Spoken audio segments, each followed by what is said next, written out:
Gunfire erupts outside a memorial service for a recent murder victim. It's becoming all too familiar on the evening news. Gun violence that at times have made our streets look like war zones. That's why I recently brought together the police chiefs from York, Lancaster, and Harrisburg to talk about whether violent crime has gotten worse. They say these images of shooting scenes and crime victims are contributing to a perception that crime has gotten more violent in the Susquehanna Valley.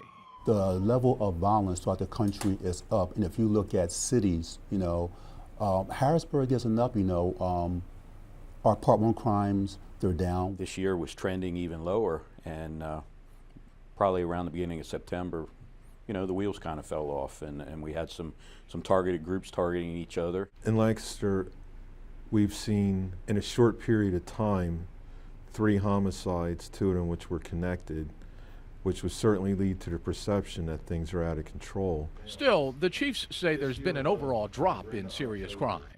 The numbers show homicides are on last year's pace or slightly lower in Harrisburg and York and up slightly in Lancaster. Gun arrests are also pacing at last year's levels, representing fewer guns on the streets. How safe are our cities? How safe is York?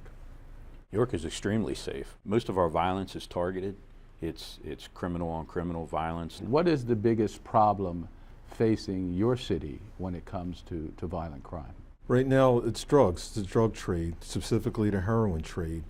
In fact, there's been more heroin deaths from overdoses than there have been homicides. People just are not thinking, about what they're doing with these handguns. Perhaps most telling was when Chief Carter told me about how he views the mindset of young people with guns and how he questions whether they fear the consequences of pulling the trigger. I don't believe that you can scare our youth right now. No matter what punishment that you give them, they're not going to fear it.